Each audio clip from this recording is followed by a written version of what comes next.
We're now listening to the Dee Hankins Show. Life, curveballs, home runs, the Dee Hankins Show. Are you ready? Let's go.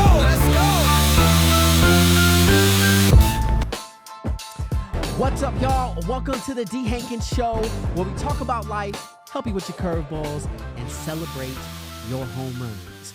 What do you do when your life is flipped upside down, your heart is completely broken, and there's absolutely no one to blame?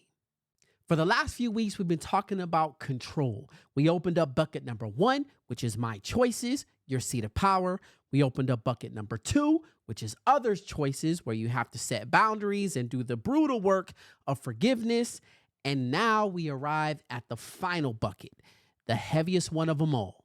Today, we're opening up bucket number 3, the bucket of uncontrollables, or natural disasters and acts of God. This is the bucket where life can feel seemingly unfair. And I say seemingly because fair depends on what side you're on. A rainstorm to someone in a wedding may seem like a burden, but to a farmer experiencing a drought, it may seem like a blessing. Regardless, if you're the one getting smacked by bucket number 3, it just feels heavy. This is episode 25, bucket number 3, natural disasters, acts of God. Let's get into it.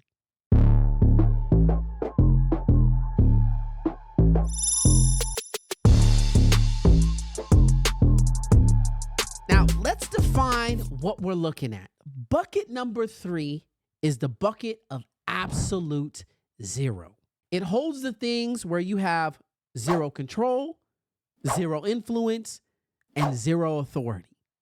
Gravity, time, death, illness, when you were born, where you were born, who you were born to, everything from earthquakes, volcanoes to blizzards. And you'll also find the uncontrollable and unpredictable nature of human beings, traditions, customs, and systems. Now, although this is the bucket of absolute zero, I want you to think of it as a pool. This bucket has a shallow end, and this bucket has a deep end. The shallow end is just full of irritants, right? Like raining on your birthday or a dude that cuts you off on the 210 freeway, just environmental noise that you can dodge. Then there's the deep end of bucket number 3. Now, I've studied these systems at Long Beach State, and the deep end of bucket number 3 is dark. This is the zip code in which you were born. It's systematic racism. It's institutional poverty, or being born in a war-torn nation. It's a sudden and terrifying medical diagnosis, or a wildfire that burns down your childhood home to the ground. And we cannot treat a rainy day that destroys your birthday party with a tsunami that destroys a whole city with the same emotional weight. So if you are treading water right now in the deep end of bucket number 3, I know it's heavy and I know it's hard. When the storms of life hit, we have to find a way to fight our way back to bucket number 1. But there's a few things that need to happen first.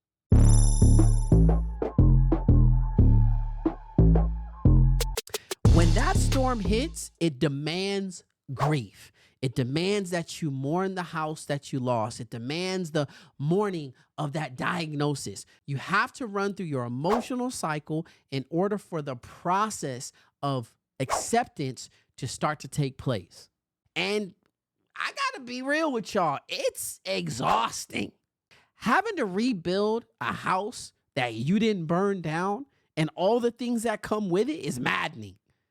Having to work twice as hard against a system that you did not put in place is physically and mentally draining.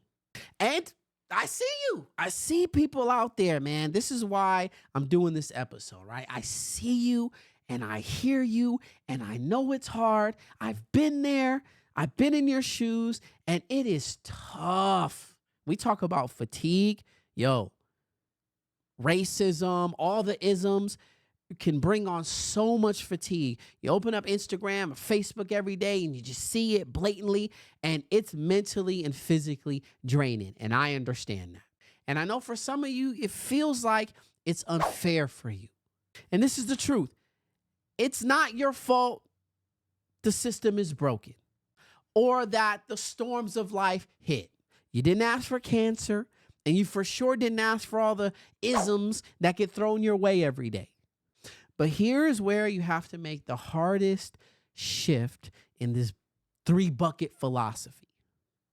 Not only is it a sorting mechanism for your life to show where you have control and where you have power, but it empowers you to fight against a system that wants to keep you in prison, that wants to keep you financially in shackles and in debt, that wants to keep you spiritually broken, that wants to keep you physically and mentally exhausted so you don't have the strength or the energy to fight back.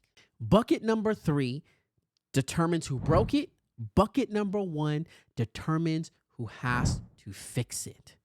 As much as it hurts, as much as it seems unfair, and as much as we grieve, how you respond is your responsibility.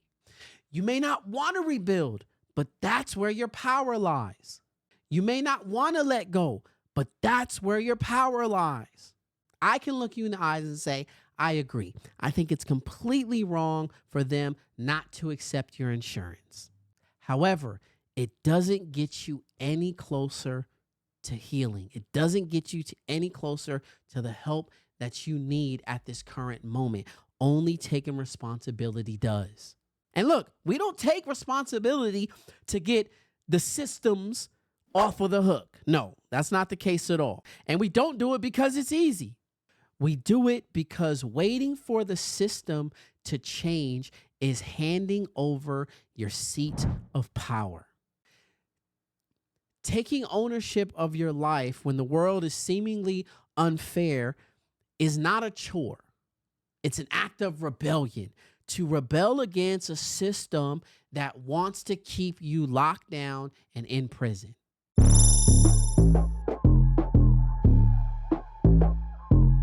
So how do we fight back when we're deep in bucket number 3, okay? How do we step back onto our life raft when we're drowning in the deep end of bucket number 3? I've been teaching you all to secure your armor, okay? To grab hold of your core 4, which is your spiritual, financial, physical, and mental health, okay? Think of these as your life raft. Strengthening your core 4 gives you a buffer when you're in crisis. Sometimes when your life is in crisis, it's hard to get your mind right then and there. It doesn't happen that quickly.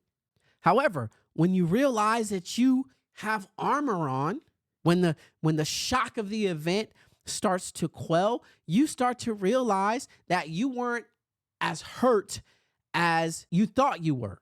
So I've been teaching you to focus on what you can control today. And that might mean regulating your nervous system in a chaotic world can help you keep your armor on.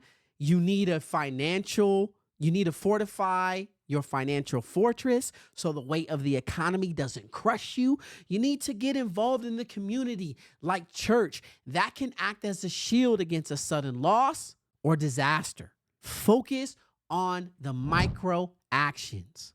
You learn to rebel against a corrupt system by taking care of the things you can control every day. Now, for those of us who aren't in crisis mode right now, and actually this kind of universal for most of us, crises don't happen every single day, Monday through Friday, 365 days. It's a phase in your life, and it may be a big phase. However, during those times where your life is not in crises is when you need to take care and fortify your my choices bucket. Fortify your core 4 so that when an emergency does come, emergency diagnosis, death in the family, you are not hit as hard as you would for someone that is not prepared.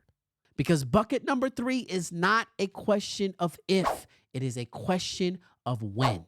Fortify your My Choices bucket in order to war against bucket number 2 and bucket number 3 problems. And it won't be easy. It's not easy. And you don't do it because it doesn't hurt. I want you to do it because at the end of the day, you are a force of nature and an act of God too. All right, y'all, that is the 3-bucket philosophy. Bucket number 1, My Choices. Radical responsibility, your seat of power, the only bucket in which you have control.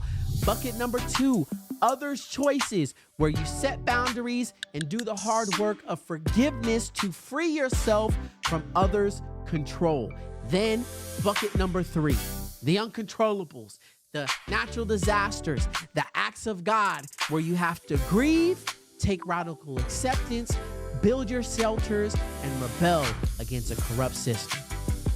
Now, this emotional heavy lifting, it's hard to do alone. So if you're a leader listening to this, I can help.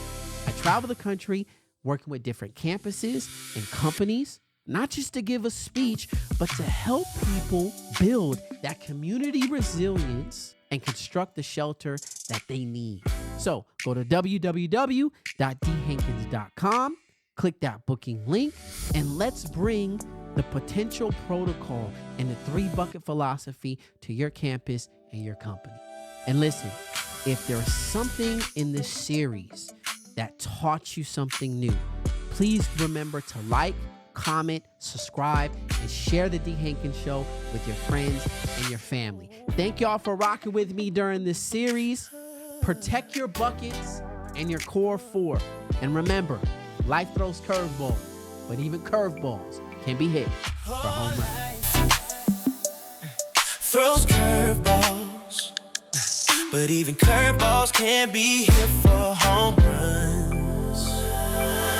Oh, life, those curveballs, but even curveballs can be hit for